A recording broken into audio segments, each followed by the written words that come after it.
Yo, what's good guys, it's your boy Glaze, and basically here is the first video on my channel. It's the proper first video, you get me, like, apart from the intro. So basically, in this video, I'm going to be talking about me saving someone's life. Yes, you heard that right, saving someone's life. Okay, so basically it all started when me and a few friends went to like one of my friend's house. You know, the owner of the house, let's name him Paul, okay? We went to Paul's house, me and like 9 friends, so it was like 9-10 of us there. So we went around, it wasn't a party, it was more of a gathering, okay? So we had like a couple of drinks and whatnot. But there's always that one friend that takes it way over the top, like, and that friend, let's call him James, okay? James, alright? So James got completely demolished that night. Everyone else, perfectly fine. Paul was like, down with it, you know, everyone else was fine. But apart from James, yeah, he was completely gone. We were playing like some like drinking games at his like dining room table. James was like under the table, like crawled up, like in the recovery position, like lying there dead. Okay, and we didn't even notice. He was gone for about 2 hours, you know, 2.5 hours, and we didn't even notice. Okay, because we were like all being distracted, listening to music and whatnot, and he was there under the table, like shivering, like he was so drunk, he was like completely gone. So we decided like to get him up, like after we found him.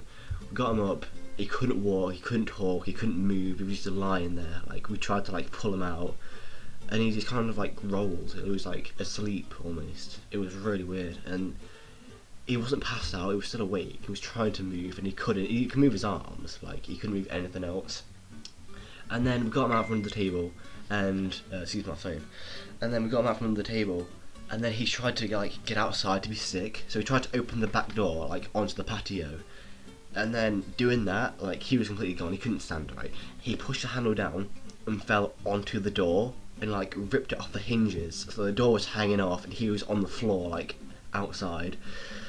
He got soaking wet, and then we decided, oh, we need to call his mum. We can't stay here. He's like too drunk. So we got his phone. We tried to call his mum. No one knew his password. Like no one knew his password at all. Used Siri on his phone, said call mum, nope, didn't even work.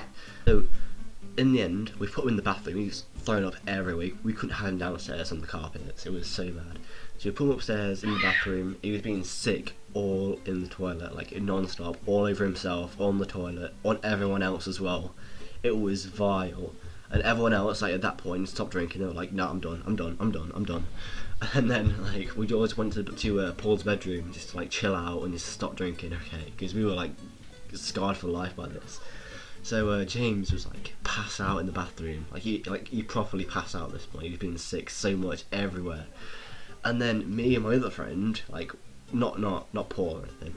It was like another friend, but we didn't really know each other at the time. We were just kind of like there together in the bathroom at the same time, trying to look after him. And then it was so bad, we had to like lift him up and put him in the bath. And then Paul came in and took his clothes off, and like he lay there.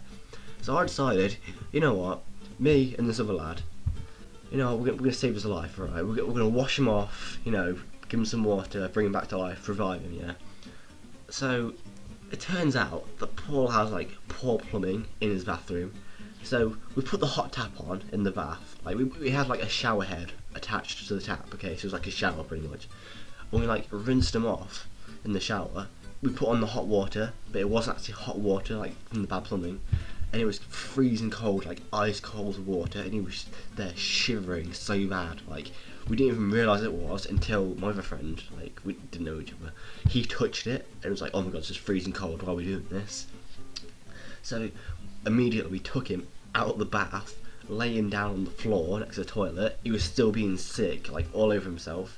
We had to ask Paul to get him a towel, and then Paul didn't have any like spare towels, so we wrapped him up in a bath mat, yeah, we dried him off, and then put him in Paul's dad's dressing gown, and it was so bad, like he was sick all over it.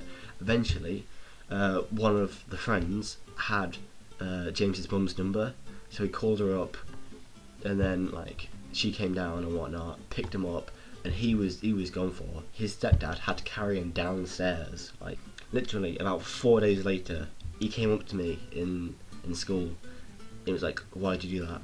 I'm like, "What?" And then he was like, "You nearly killed me." Paul was, I had like hypothermia. I'm like, Yeah, but you're still alive though, aren't you? Yeah, save his life. Moral of the story, just make sure it's hot water next time. Make sure you actually wash him off in hot water. Don't let them drown. But yeah, so I hope you enjoyed this. Talk to you in the next one. Peace.